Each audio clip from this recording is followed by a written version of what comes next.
부활주일 아침입니다. 우리 주님의 부활의 능력과 은총이 여러분 모두에게 함께 하시기를 바랍니다.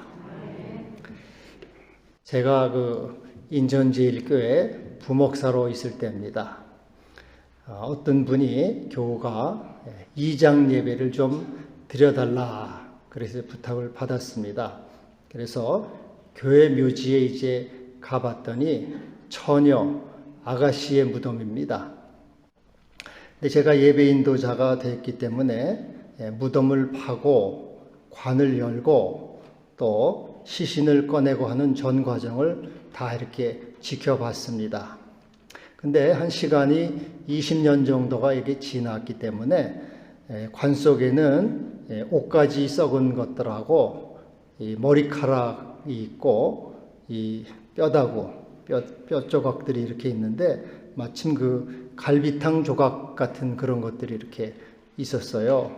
그래서 이장하는 사람들이 그 뼈 조각을 이렇게 추리는데 꼭 갈비탕 조각처럼 생겼구나 이렇게 생각이 돼서 그 이후에 갈비탕 집에 가면은 그 생각이 나가지고 한동안 갈비탕을 못 먹었습니다. 근데 하여튼 이 무덤이라는 것은 절망적이죠. 그리고 슬픔이 가득한 곳입니다. 무덤이 기쁘고 즐겁고 행복하겠습니까? 고통과 후회와 절망이 있는 곳입니다. 예수님도 십자가에 이제 못 박혀 죽으시고 무덤으로 옮겨 주셨습니다. 그런데 예수님의 무덤은 어떠했을까요? 예수님의 무덤도 절망과 고통과 슬픔만 가득한 곳이었을까요? 오늘 예수님은 이 예수님의 무덤이 있는 곳은 승리와 기쁨과 생명이 충만한 곳이 됐습니다. 예수님은 죽음을 이기고 부활하셨기 때문입니다. 여러분, 큰 사건이 일어나면은 모든 방송, TV, 언론, 신문이 다 대대적으로 보도를 합니다. 이와 같이 우리 예수님의 부활 사건은 너무나도 놀랍고 충격적인 사건이기 때문에 모든 복음서 기자들, 마태, 마가, 누가, 요한 기자들은 일제히 예수님의 부활 사건을 다 보고를 하고 있습니다. 오늘 본문 마태복음에서는 그가 말씀하신 대로 살아나셨다 이렇게 보고를 합니다. 또 마가복음에는 그가 살아나셨고 여기 계시지 않다라고 말합니다. 누가복음에는 그가 여기 계시지 않고 살아나셨다. 또 요한복음에는 마리아야 부활하신 주님께서 마리아를 부르십니다. 이와 같이 사복음서는 일제히 예수님의 복음 부활 소식을 전하는 것이죠. 너무나도 놀라운 사건이고 또 기쁜 소식이고 복된 소식이기 때문입니다. 독일의 신학자 몰트만을 희망의 신학자라고 합니다.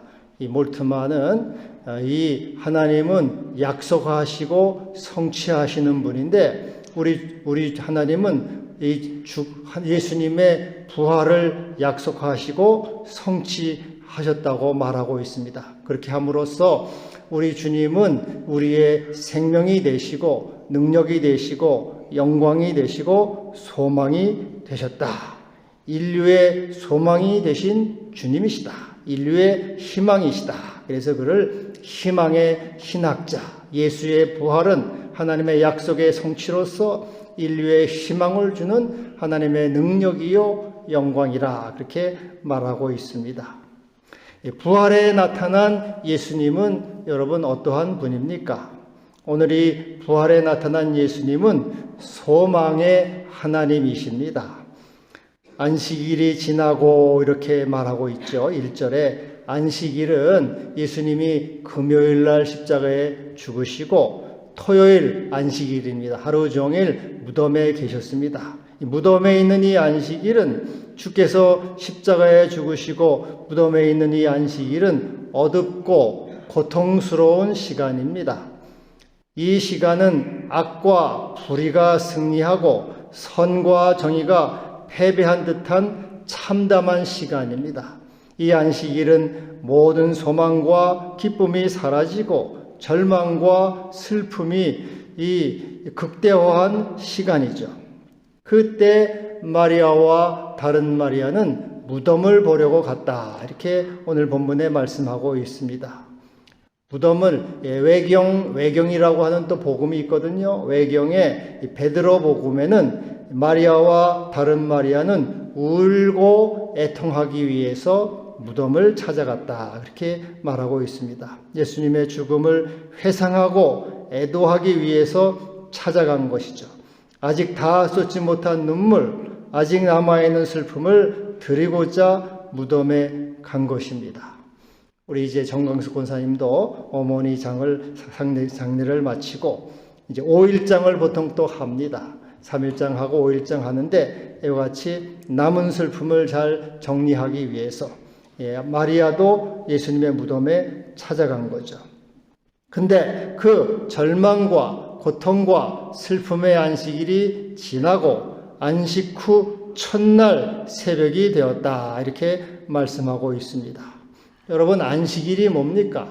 안식일은 하나님이 천지를 창조하신 날이죠. 그래서 그날을 기념하고 복되게 하셨습니다. 안식 후 첫날은 뭡니까?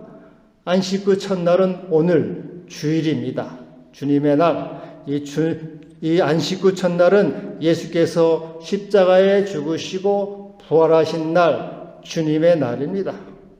안식일이 천지 창조의 완성이요 만물의 완성이라면 안식 후 첫날은 재창조의 완성이요 구원의 완성이요 생명의 완성입니다. 여러분, 창조가 어려울까요? 재창조가 어려울까요? 재창조가 훨씬 어렵습니다. 창조는 하나님이 말씀으로 완성하셨어요. 빛이 있으라 하심에 빛이 생겼습니다. 씨들은 열매를 맺어라 하니까 그대로 됐습니다. 새들은 공중에 날아라 하니까 말씀대로 다 이루어졌습니다. 그런데 이 재창조, 인간 재창조, 인간 개조는 하나님 말씀으로 하지 않고 우리 하나님이 인간이 되셔서 십자가에 죽기까지 하신 훨씬 더 어려운 일이죠. 그래서 여러분, 인간 재창조, 인간 개조, 인간이 되는 이 사건은 평생을 걸려도 하기 어려운 사건이에요. 여러분, 평생 예수 믿었죠? 저도 거의 평생 예수를 믿었지만 아직도 인간이 덜 됐어요. 아직도 인간이 덜 돼가지고 성질이 나고 화가 나고 많이 그래. 이게 인간 재창조가 이렇게 어렵습니다. 그래서 우리 주님은 이 재창조, 이 안식일은, 이 안식 후 첫날은 재창조의 날, 구원의 완성, 생명의 완성의 날입니다. 그래서 이 안식일이 지나고 안식 후 첫날이 되었다는 것은 절망이 소망으로 바뀌었다는 것입니다. 슬픔이 기쁨이 되었고, 어둠이 빛이 되었고, 고통이 감사로 된 것입니다. 우리의 삶은 그리스도 안에서 절망이 소망으로 바뀌고 슬픔이 기쁨으로 바뀌고 고통이 감사로 바뀌고 저주가 축복으로 바뀌고 죽음이 생명이 된다. 그러한 말씀이죠. 여러분, 여러분의 삶에 고통과 절망과 슬픔과 어둠이 있습니까? 그리스도 안에서 감사와 소망과 기쁨과 빛이 될 것입니다. 주님은 언제나 우리의 소망과 빛과 생명이기 때문입니다. 열왕기하 8장 12절에 보면은 솔로몬이 그렇게 기도를 합니다. 여호와께서 캄캄한 데 계신다. 여러분, 하나님이 캄캄한 데 계신다고 말하고 있어요. 하나님은 빛인데 어떻게 캄캄한 데 계실까? 하나님이 캄캄한 데 계신다는 말은 우리는 하나님을 절망 속에서 만날 수 있다는 거예요. 어두움 속에서 만날 수 있다는 것입니다. 실패 속에서, 슬픔 속에서, 가난 속에서, 질병 속에서, 저주와 죽음 속에서 하나님을 만날 수 있다는 것. 우리는 그것이 고통과 슬픔과 저주, 죽음은 피하고 싶은 자리예요. 그러나 우리가 하나님을 만나는 자리는 캄캄한 자리, 실패와 고통과 슬픔과 저주의 자리, 그것이 바로 하나님을 우리가 만나는 자리죠. 빛이 있고 즐거움이 있고 만사가 형통하면 다 뛰쳐나가죠. 하나님이 어디 있어? 내가 잘나서 다 되는 것인데, 그러나 우리가 실패하고 고통을 당하고 또 가난하고 질병이 찾아올 때, 그때 비로소 정신이 들죠. 아, 인생이 내 마음대로 되는 것이 아니구나. 인생이 내 뜻대로 되는 것이 아니구나. 그리고 그때 주님 앞에 겸손히 나아가서 이 캄캄한 고통의 시간 속에서, 그 속에서 우리는 하나님을 바라보고 하나님을 만나게 되는, 하나님은 캄캄한 데 계시는 하나님이시라 하는 것이죠. 하박국이 비록 무화과나무가 무성치 않고 포도나무에 열매가 없고 감람나무에 소출이 없고 우리의 양이 없고 외양간에 소가 없을지라도 나는 여호와로 말미암아 즐거워하며 그 나의 구원의 하나님으로 말미암아 기뻐한다. 하박국은 아무것도 없어요. 다 실패했어요. 가난해요.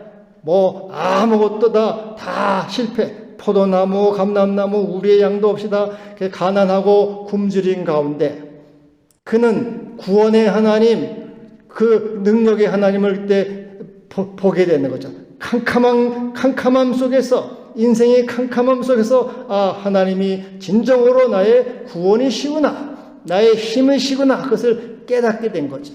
캄캄함 속에서 그는 하나님을 발견하게 된 것입니다. 삭개오도 사람들에게 손가락질 받고 또 이 조롱받고 그는 멸시를 받는 사람이었죠. 인생이 캄캄함 속에 있었어요. 아무런 낙도 없고 희망도 없었죠. 그러나 그는 주님 앞에 나아가서, 그 캄캄함 속에 주 앞에 나가서 주님을 만날 때 그는 구원을 얻는 자가 되었어.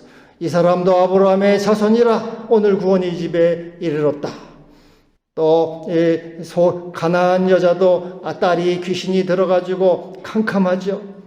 귀신이 흉악히 들어서 인생이 캄캄했어요. 그때 그는 주님 앞에 나가서 주여 부스러기 은혜라도 내려주세요. 캄캄함 속에 예수께 나가서 예수를 만나고 구원을 경험하게 된 것입니다. 성경에 나온 모든 사람들이 그래요. 소경거지 바디메오, 또 혈루증 앓는 여자, 문둥병자, 모든 사람이 캄캄함 속에, 질병 속에서, 버림받음, 고독과 저주와 이 아픔 속에서 그는 주님을 만나러 나갔고, 그 주님을 만난 거기에서 바로 구원과 빛과 소망을 갖게 된 것입니다. 그래서 예수님이 뭐라고 말씀합니까? 가난한 자가 복이 있다. 가난한 자, 지금 가난해서 캄캄해요. 인생이 캄캄해. 인생의 앞날이 보장되지 않고 어떻게 될지 몰라요. 그런 인생 속에서 하나님을 만나다는 거죠. 여러분의 인생이 캄캄하다고 생각하십니까? 내 인생이 너무 캄캄하구나. 아무것도 보이지도 않는구나. 희망이 없구나. 내 인생에 참 낙이 없구나. 캄캄하다고 생각하십니까? 바로 그 자리, 그 캄캄하다고 생각하는 그 자리가 바로 주님을 만나는 자리예요. 그 속에서 주님을 주께 나아가서 주님을 부르실 때 주께서 만나주시고, 거기에 바로 소망의 자리가 되고 은혜의 자리가 되고 구원의 자리가 되는 것입니다. 여러분, 캄캄함 속에 있는 나 자신, 그래서 여러분 오히려 내가 캄캄함 속에 있음을 감사하기를 바랍니다. 주여, 나로 하여금 가난의 캄캄함 속에 있게 하셔서 하나님께 겸손히 나을 수 있게 하시니 감사합니다. 주여, 나로 하여금 질병의 캄캄함 속에 있게 하셔서 하나님을 만날 수 있게 하시니 감사합니다. 주여, 나로 하여금 실패의 캄캄함 속에 있게 하셔서 하나님을 의지하게 하시니 감사합니다. 주님, 내가 절망과 고독의 캄캄함 속에 있게 하셔서 하나님을 부를 수 있게 하시니 감사합니다. 그리하여 주님이 나의 소망이 되시고 나의 능력과 구원이 되심을 감사합니다. 여러분, 캄캄함이 복이에요. 가난한 것이 복이고 낮아지는 게 복이고 버림받은 게 복입니다. 그 자리가 바로 은혜의 자리요, 구원의 자리요, 생명의 자리이기 때문에 그런 것이죠. 우리 예수님도 십자가의 캄캄함 속으로 들어가셔서 우리의 구주가 되십니다. 버림받음의 캄캄함 속, 죽음의 캄캄함 속에 들어가셨을 때 우리 주님도 우리의 구주가 된 것입니다. 여러분 가운데 나는 아무 캄캄한 게 없어요. 나는 너무 밝아서 미치겠어요. 너무 행복해서 미치겠어요. 그런 사람이 있습니까? 그런 사람은 자진해서 캄캄함으로 들어가야 돼요. 왜요? 캄캄함이 있어야지 빛을 보게 돼. 캄캄함이 있어야지 주님을 만나요. 그래서 자진해서 들어가기를 바랍니다. 지금 나는 돈이 많아서 미치겠어요. 그런 사람은 가난을 꾸어주세요. 다른 사람의 가난을 꾸어주세요. 나는 행복해서 죽겠어요 하는 사람은 다른 사람의 슬픔과 어둠을 사오세요. 나는 건강해요 하는 사람은 다른 사람의 질병과 아픔을 빌려오세요. 그래서 여러분 스스로가 캄캄함 속으로 들어가서 그때 하나님을 만나게 되는 거죠. 방금 말씀드린 대로 주님도 스스로 캄캄함으로 들어가셨어요. 십자가의 캄캄함, 버림받음의 캄캄함, 죽음의 캄캄함 속으로 들어가서 우리의 구주가 되시고, 그래서 우리 주님께서 우리의 가난을 구워가시고 우리의 질병을 빌려가시고 우리의 저주를 사가시고 우리의 죽음을 대신하셔서 우리를 풍성하게 하시고 우리를 살리시고 우리의 구주가 되신 것입니다. 여러분, 그래서 우리도 십자가의 캄캄함으로 스스로 들어갈 때 그것이 나의 구원이 되고 복이 되는 것입니다. 우리 이 여인들은 무덤 속에서 바로 주님을 만났어요. 무덤의 캄캄함, 그것이 바로 주님을 만나는 자리고 우리 주님은 거기에서 소망이 되고 생명이 되고 능력이 되는 것입니다. 할렐루야. 또 우리 하나님은 이 기쁨의 하나님이다. 기쁨의 하나님. 여기 8절에 여자들이 무서움과 큰 기쁨으로 빨리 무덤을 떠났다. 무서움은 큰 지진이 나고 천사들이 막 번개 같은 형상을 하고 그러니까 두렵죠. 그리고 큰 기쁨은 예수께서 다시 사셨다. 예수께서 부활하셨다. 참 엄청난 소식을 천사들이 전하니까 너무나 놀라 큰 기쁨을 이 킹 제임스 버전에는 빅 joy라고 하지 않고 great joy, 위대한 기쁨이라. 이 주님의 기쁨은 위대한 기쁨, 엄청난 기쁨이라고 이렇게 말하고 있죠. 그래서 여러분, 예수 부활은 우리에게 위대한 기쁨이죠. 더 이상 우리에게는 슬픔이요 안녕, 모든 것은 다 떠나가고 위대한 기쁨이 우리에게 찾아왔다는 것이고 이제 그러한 기쁨을 가지라는 것에 더 이상 절망과 슬픔 속에 있지 말고 우리 주님의 위대한 기쁨을 누리고 위대한 기쁨을 갖고 위대한 기쁨 속에서 살아가라. Great joy, 그것을 누리라고 하는 것입니다. 기독교 교육학자 러티 레셀이라는 사람이 있는데 이 사람이 기독교 교육의 새 전망 그런 책을 썼는데 거기서 우리 기독교의 예배는 어떤 예배가 되어야 되느냐. 이 예배는 축제의 예배, 감사의 예배, 기쁨의 예배가 되어야 된다. 매주 예배는 축제가 되고 잔치가 되고 감사가 되고 기쁨이 되어야 된다.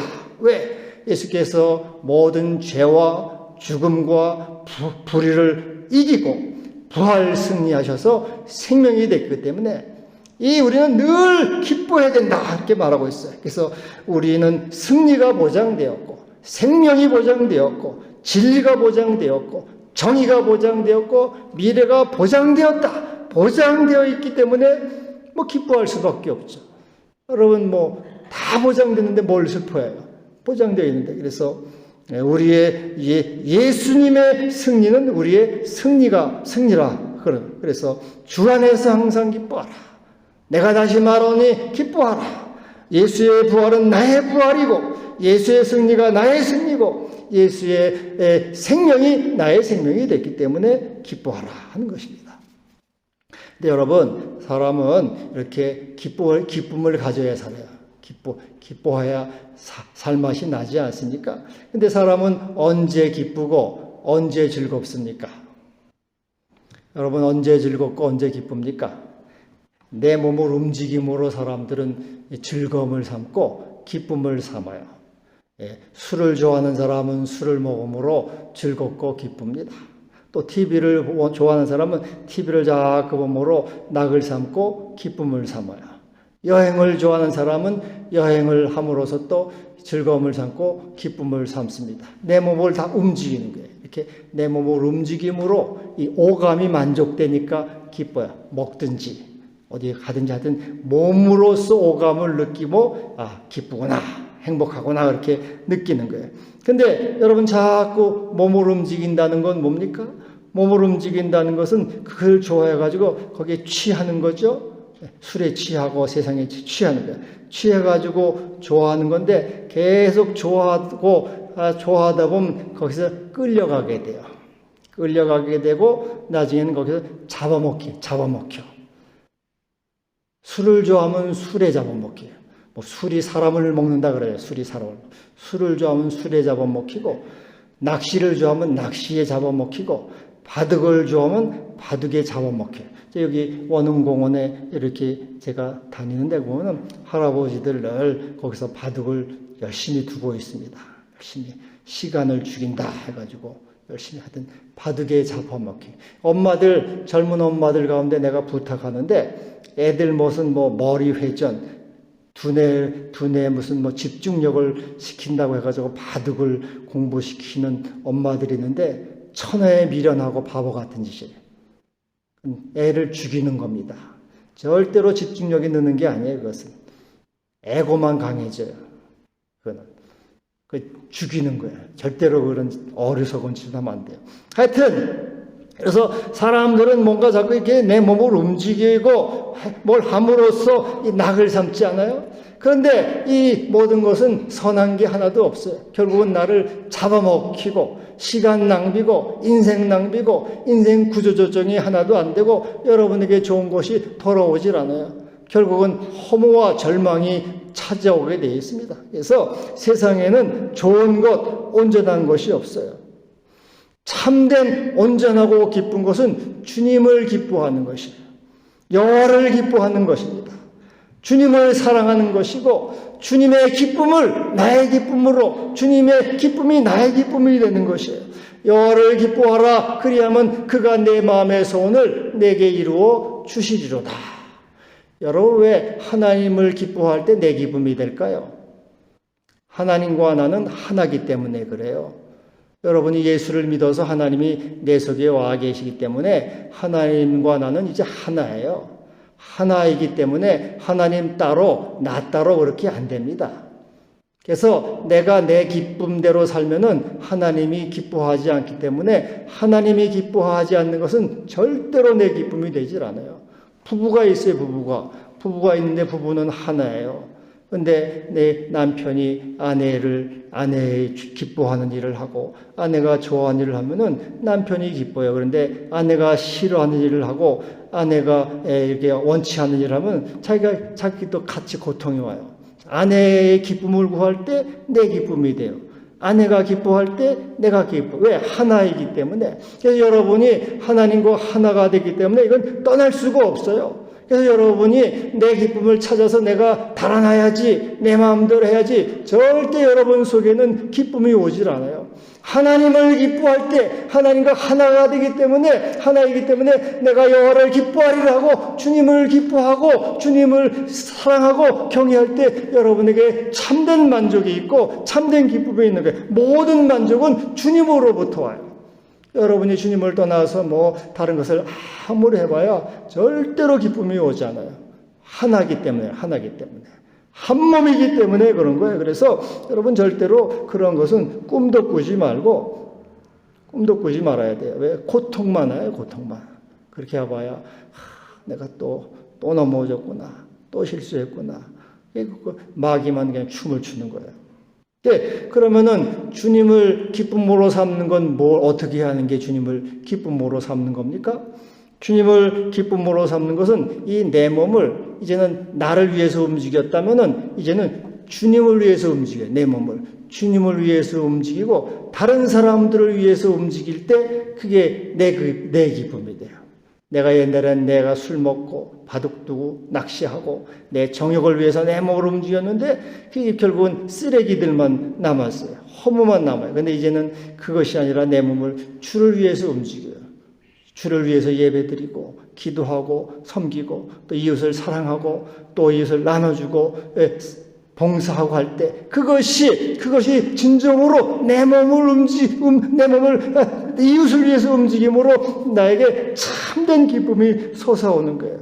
그래서 여러분 이렇게 남을 위해서 움직인다는 것은 누군가에게 이렇게 돈을 준다든지 시간을 빌려준다든지 물질을 주는 거예요. 여러분이 자꾸 나눠주는 거예요.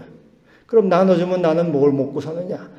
절대로 그것이 내가 이게 누구에게 주는 것은 파견을 보내는 거예요. 내가 시간을 주는 것은 시간을 파견 보내고 돈을 주는 것은 돈을 파견 보내는 것이고 이게 물질을 주는 물질을 파견 보내는 것이니까 파견된 그놈이 이제 이렇게 가서 일을 해요. 그러면은 그 기쁨이 나한테 이렇게 돌아오게 돼 있어요. 옛날에 새옹지마, 인생 새옹지마라고 말 한 마리가 나갔더니 2마리를 가지고 오잖아요. 여러분이 여러분의 물질을 파견하고 시간을 파견하고 사랑을 파견하면 그것이 새끼를 치고 이자를 내서 돌아옵니다. 상대방을 기뻐하면은 상대방이 기뻐하는 일을 하면 그 기쁨이 나에게 이렇게 전달이 돼 있어요. 전달이 돼. 이게 다 전달해요. 그래서 시편 35편에 그들이 병들었을 때 내가 금식하고 기도했더니 내 기도가 내 품으로 돌아왔도다. 여러분 행한 일 다 돌아오게 돼. 내가 그래서 못된 놈이 돼가지고 남의 돈 띄어먹고 남의 마음을 아프게 하면은 그 당시는 돈이 있으니까 몰라도 돈이 떨어지게 되면은 그 사람의 아픔이 나에게 다시 파견이 돼서 돌아오게 돼. 나에게 아픔으로 돌아오게 되는 거예요. 사랑을 파견하면 사랑이 새끼를 쳐가지고 다시 돌아와서 충만하고 풍성한 인생이 되는 거예요. 그래서 여러분 주는 자가 복이 있다. 주라 그리하면 줄 것이니 더 풍성해지고 충만해지는 은혜가 되는 거예요. 여러분 이 믿음을 갖기를 바랍니다. 우리 주님께 또 이렇게 주님께 봉헌하고 주님께 드릴 때 마음이 기뻐요. 주님을 사랑하고 주께 헌금을 드리고 봉헌하고 물질을 드리고 시간을 드리고 예배를 드리고 정성을 드릴 때 내 마음이 기뻐요. 여러분 예배 드리러 나온 여러분 지금 기분이 나쁩니까? 좋습니까? 기분이 좋다 그러면 기쁘다. 왜? 주님을 기쁘게 해드리니까 주님의 기쁨이 나에게 파견되어 오는 거예요. 주님을 기뻐하니까 주님의 기쁨이 나에게 이렇게 옴으로써 내가 기뻐하다 그 말이에요. 그러니까 주님을 항상 기뻐하는 것이 지혜로운 사람이고 복된 사람이고 그게 부활의 소식에 접한 사람이라 그 말이죠. 여러분 그래서 주님이 하라는 대로 자꾸 해야 돼요. 주님이 헌금 바치라 하는데 안 바치면은 돈은 쥐고 있지만은 마음은 눌리고 답답해요. 왜? 하나님이 기뻐하시는 일 안 하니까. 하나님이 기뻐하시는 일 안 하면은 절대 기쁨이 없어요. 내가 손해가 나는 것 같고 바보 같아도 하나님이 말씀하신 대로 하면은 나에게 충만한 기쁨이 있고 파견된 만큼 이자를 치고 새끼를 줘서 돌아오게 되는 거예요. 이 원리를 알아야 돼요. 주는 자가 복이 있고 하나님 앞에 이렇게 주님을 사랑하는 자가 복된 거예요. 그래서 여호와를 기뻐하라. 그가 내 마음의 소원을 내게 이루어 주시리로다. 오늘 이 부활주일 아침에 예수님이 여자들을 만나서 평안하냐 이렇게 평안하냐 하는 말은 히브리어 인사인데 헬라어로는 카이레테 명령어 기뻐하라 그래 기뻐하라. 이 기뻐하라의 원래 뜻은 기뻐하라입니다. 평안하냐가 네가 캄캄한 데 계신 하나님을 기뻐하라는 것이에요. 캄캄함으로 십자가를 지고 캄캄함 속으로 들어가신 주님을 기뻐하라. 그 주님이 나의 구주가 됐기 때문에 캄캄함 속으로 들어가셔서 나의 부활 생명이 되신 거예요. 예수님이 캄캄함 속으로 안 들어갔으면 나에게 어떻게 부활 생명이 있겠습니까? 그리고 남에게 물질을 파견하고 물질을 준 것을 기뻐하라. 왜? 돌아올 거니까. 파견되어 나간 것은 돌아와. 임무를 마치면 돌아와요. 여러분 돌아옵니다. 100%, 200%, 1000%가 돼서 30배, 60배, 100배가 돼서 돌아오게 돼 있어요. 제가 제 삶이 그렇게 여러분에게 증언할 수가 있습니다. 저도 자꾸 부모님께 드렸더니 돌아왔어요. 하나님께도 드렸더니 돌아왔어요. 옛날보다 못 살아야 되는데 훨씬 잘 살아요. 다 돌아오게 돼 있어요. 여러분 지금 캄캄함 속에 있습니까? 나는 앞날이 안 보여. 몸이 아프고 가난하고 인생이 이렇게 난 어두워. 그 자리가 바로 주님을 만나는 자리예요. 그 속에서 하나님의 은혜를 구하고 그 속에서 주님의 능력을 구하고 주님의 생명을 구하는 것입니다. 여러분 어떠한 자리도 우리에게는 무덤도 우리에게는 소망의 자리가 되고 구원의 자리가 되는 것입니다. 평안하냐 기뻐하라 우리 주님이 말씀하셔요. 이제 그리스도께서 다시 살아나사 잠자는 자들의 첫 열매가 되셨도다. 기도합시다. 하나님 아버지 감사합니다. 캄캄함 데 계셔서 십자가의 캄캄함으로 우리의 구주가 되셨습니다. 우리도 캄캄함으로 스스로 들어가서 구원을 이루게 하여 주옵소서. 예수님의 이름으로 기도하옵나이다. 아멘.